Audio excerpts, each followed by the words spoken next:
Hello everyone, first time మన channel చూస్తుంటే subscribe చేసుకోవడం మర్చిపోవద్దు. వీడియోలోకి వెళ్ళినట్లయితే ఫుడ్ ట్రక్స్ జనాల్లోకి వెళ్ళాయి అని చెప్పి చాలా హ్యాపీగా భార్యోత్సాహంతో కార్తీక్ అయితే గులాబ్ జామ్ తీసుకొచ్చి అందరి ముందు పెట్టి వాళ్ళకి స్వీట్లు పెట్టి సెలబ్రేట్ చేయాలనుకుంటే కావాలని అసలు కడుపు మంట తట్టుకోలేని జ్యోత్స్న దీప పర్సనల్ లైఫ్ గురించి అయితే మాట్లాడుతుంది.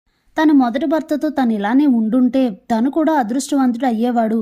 అసలు ఏ అర్హత లేని దీపకి బావలాంటోడు భర్తగా అవసరమా అంటూ ఎలా అనిపిస్తే అలా మాట్లాడుతుంది.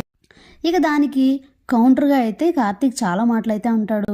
అసలు దీప పర్సనల్ లైఫ్ గురించి మాట్లాడడానికి నీకేం సంబంధం ఉంది? అంతవరకు ఎందుకు? నీకు మనం పెళ్లి చేసుకోవాలనుకున్నప్పుడు ఎంగేజ్మెంట్ వరకు వచ్చి నాతో పెళ్ళి అయిపోయింది. తర్వాత గౌతమ్ని పెళ్లి చేసుకోవాలనుకుంటే ఎంగేజ్మెంట్ వరకు వచ్చి తనతో పెళ్ళి అయిపోయింది. నీకు 2 పెళ్ళిళ్ళు ఆగిపోయే నీకు 3వ పెళ్ళి అవసరమా? మళ్ళీ నువ్వు పెళ్లికి ఎందుకు సిద్ధపడ్డావని నేను అడిగానా? నీ పర్సనల్ లైఫ్లోకి మేము వేలు పెట్టామా? లేదు కదా. ఇక్కడ అందరూ పరిస్థితులకు తగ్గట్టుగా వాళ్ళ సిచ్యువేషన్స్కి తగ్గట్టుగానే 2వ పెళ్ళిళ్ళు చేసుకున్న వాళ్ళే. తాత పారు కూడా పిల్లల కోసం 2వ పెళ్లి చేసుకున్న వాళ్ళే. ఇక మా అమ్మ నాన్న అంటావా, ఈరోజు కాకపోతే ఏదో ఓ రోజు ఖచ్చితంగా వాళ్ళు కలుస్తారు.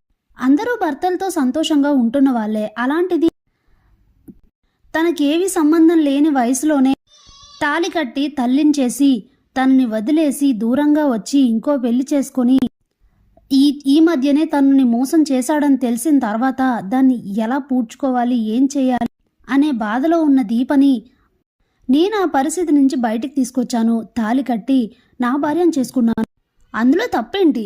అది కూడా ఒకవేళ నేను దీపను పెళ్లి చేసుకోకపోయినా కూడా నేను పెళ్లి అయితే చేసుకోను. నేను ఆల్రెడీ నీకు అప్పుడే చెప్పాను, నాకు నీ మీద ఎలాంటి ఇష్టం లేదు, కుటుంబం కోసమే ఇదంతా చేశానని చెప్పాను కదా. అంత తెలిసిన తర్వాత కూడా ఎందుకు దీప పర్సనల్ లైఫ్లో తలదూరుస్తున్నావు అసలు అని చెప్పి గట్టిగా వార్నింగ్ ఇస్తాడు కార్తీక్. అప్పుడే శివనారాయణ ఈసారి మాత్రం దీప పర్సనల్ లైఫ్లోకి తలదూరిస్తే మాత్రం కార్తీక్ క్షమించినా నేను క్షమించనని వార్నింగ్ ఇస్తాడు. తట్టుకోలేకపోతుంది జ్యోత్స్న. ఇక అందరికీ స్వీట్లు ఇచ్చి సెలబ్రేట్ చేసుకుంటూ ఉంటే జ్యోత్స్న అయితే తినకుండా అలా చూస్తూ ఉండిపోతుంది. ఏం పారు, పెద్ద మేడం గారు తినట్లేదు, నేను అన్నదేమైనా తప్ప అని అంటే నువ్వేమీ తప్పు మాట్లాడలేదు కార్తీక్. తప్పేదైనా ఉంది అంటే అది జ్యోత్స్నదే. నువ్వు చెప్పింది అంతా కరెక్టే. అందరూ అనడం కాదు, నేనంటున్నాను విను. దీపని నువ్వు పెళ్లి చేసుకోవడం, దీపని భార్య అవడం నీ అదృష్టం, నువ్వు అదృష్టవంతుడివే అని అంటుంది పారిజాతం. షాక్లో ఉండిపోతారు అందరూ. ఇక పారు అలా మాట్లాడేసరికి శివనారాయణ కూడా హ్యాపీగా ఫీల్ అవుతారు. ఆ హ్యాపీనెస్లో పారిజాతానికి అయితే గులాబ్ జామ్ తినిపిస్తారు శివనారాయణ. ఇక చాలా హ్యాపీగా ఫీల్ అవుతూ ఉంటారు అందరూ. ఇంతలోనే ఫుడ్ ట్రక్స్ అయితే జనాల్లోకి వెళ్తాయి. అన్ని ఫుడ్ ట్రక్స్ దగ్గర ఫుడ్ అయితే కంప్లీట్ అయిపోతుంది. కాశీ వెళ్ళిన ఒక్క ఫుడ్ ట్రక్ దగ్గరే ఫుడ్ కంప్లీట్ కాదు. ఆ ఫుడ్ని ఏ గుడి దగ్గర ఉన్న వాళ్ళకో అయితే ఫుడ్ అయితే పెట్టండి, వాళ్ళైతే తింటారని చెప్తారు శ్రీధర్. ఇక ఈ డిస్కషన్లో కాశీకి శ్రీధర్కి అయితే వాదనలు జరుగుతూ ఉంటాయి. ఒకటి ఈగో, ఇద్దరికి ఈగో ఉండడం జరుగుతుంది. ఇక అసలు ఈ కాశీతో పని చేయించడం కష్టమే, అనవసరంగా పెట్టుకున్నాను పియ్యేగా అని అనుకుంటూ ఉంటాడు శ్రీధర్. ఈయన దగ్గర పనిచేయడం చాలా కష్టం, అనవసరంగా స్వప్న కోసం పియ్యేగా ఒప్పుకున్నాను చూడు, నాది బుద్ధి తక్కువ అనుకుంటూ ఉంటాడు కాశీ. ఇది ఇలా ఉండగా ఇక ఏం చేయాలి, ఎలా అయినా సరే ఫుడ్ ట్రక్స్ని అనవసరం ఈ ప్లాన్ని ఫెయిల్ చేయాలి, ఎలా అయినా సరే ఇవి సక్సెస్ అవ్వకూడదు. అయితే కనుక ఈ జ్యోత్స్న రెస్టారెంట్స్ నెంబర్ 1 స్థాయికి వెళ్ళిపోతుంది. అప్పుడు తన ఐడియాతోనే ఇలా జరిగింది కాబట్టి దీపక్ మరింత బలం పెరిగిపోతుంది. ఏం చేయాలని తెగ ఆలోచిస్తూ ఉంటుంది జ్యోత్స్న.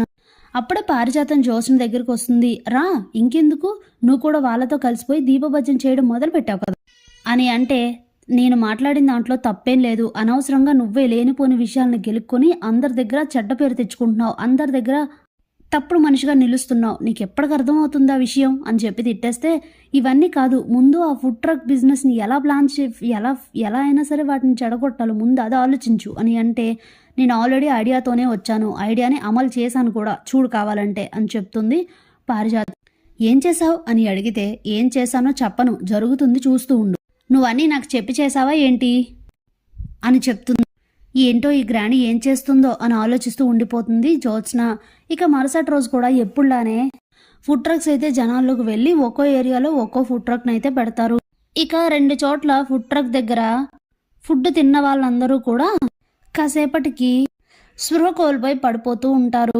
ఎవరికి ఏం అర్థం కాదు. వెంటనే అది చూసిన దగ్గరలో ఉన్న వాళ్ళందరూ కూడా పోలీసులను పిలిపించి వీళ్ళని హాస్పిటల్లో అడ్మిట్ చేస్తే తిన్న ఫుడ్లోనే ఏదో మత్తు పదార్థం కలిసిందనేసరికి ఇక అవి జ్యోత్స్న రెస్టారెంట్స్ ఫుడ్ ట్రక్స్ అని తెలుసుకున్న వాళ్ళందరూ వెంటనే పోలీసులు వచ్చి శివనారాయణకు జరిగింది చెప్పి ఆయన్నైతే అరెస్ట్ చేస్తారు. జరిగిన దాంట్లో మా తప్పేమీ లేదు, మేము పెట్టిన ఫుడ్ చాలా క్వాలిటీగా ఉంటుందని చెప్తారు కార్తీక్ దీప వాళ్ళు.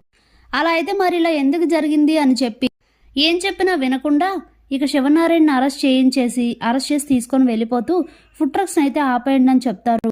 జ్యోత్స్న పారు అయితే చాలా హ్యాపీగా ఫీల్ అవుతూ ఉంటారు. Thanks for watching.